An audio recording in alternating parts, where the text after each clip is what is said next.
ସେଥିରେ ମଧ୍ୟ ବହୁତ କାର୍ଯ୍ୟକ୍ରମ ଅଛି ତା ଭିତରେ ସର୍ଟକଟ୍ରେ ମୁଁ ଆପଣଙ୍କୁ କେତେ ସର୍ଟକଟ୍ରେ କହିବି ସେ କଥା ଦେଖୁଛି ହେଲା।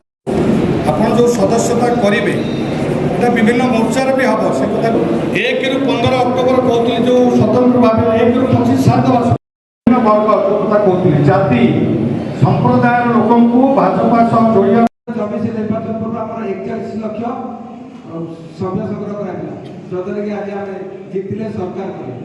ଆଉ ମୁଁ ଆଉ ଗୋଟିଏ କଥା କହିବି ଆମର ଯେଉଁ ଗତ ଥର ଆମେ ସଭ୍ୟତା ଗ୍ରହଣ କରିଥିଲେ ଭୁବନେଶ୍ୱର ସାଙ୍ଗଠନ ଜିଲ୍ଲା ତରଫରୁ ପାଖାପାଖି ଆମେ 2 ଲକ୍ଷ କରିଥିଲେ। ଏଥର ଆମେ କେତେ କରିବା ଦ୍ୱିଗୁଣିତ କରିବା ତ କରିବା ନା ନାହିଁ?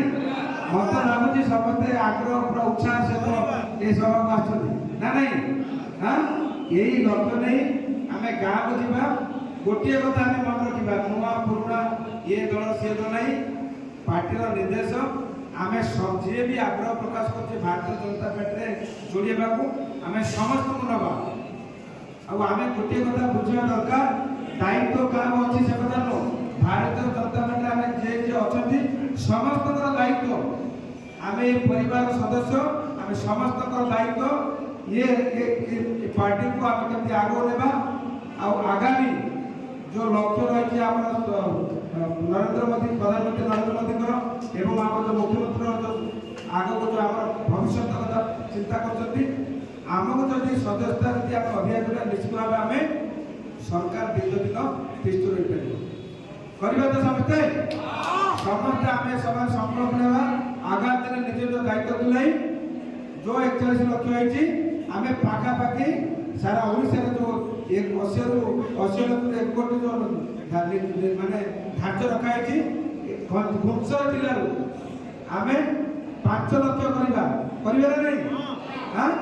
भारतीय जनता पार्टी निरंतर भाव प्रति 6 वर्ष सदस्यता अभियान आरंभ हो गत 20 तारिख में आमर राज्य होता भारतीय जनता पार्टी सदस्यता कर्मशाला एवं से अनुसार प्रत्येक जिले में कर्मशाला अनुष्ठित होगापी से निर्देश थिला से अनुसार आज भुवनेश्वर जिले में 21 नगर ठारे आमर सदस्यता अभियान कर्मशाला अनुष्ठित हो। भारतीय जनता पार्टी एक कार्यकर्ता आधारित पार्टी आम सब जनसाधारण को अधिक अधिक किभली भाव सदस्यता हे और आम सहित जोड़ी हे से हूँ आमर प्रथम लक्ष्य।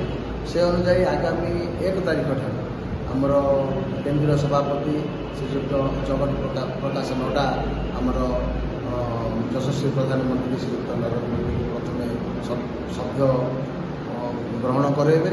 यापर सारा भारत वर्षर प्रत्येक जगह प्रत्येक ब्लॉक तहसिल आमर मंडल बूथ पर्यटन भारतीय जनता पार्टी सदस्यता अभियान आरंभ हो एवं ये दीर्घ 2 मास तक चलो। आमर लक्ष्य अच्छी ओडिशा आम 1 कोटी प्राथमिक सभ्य आम संगठित कर।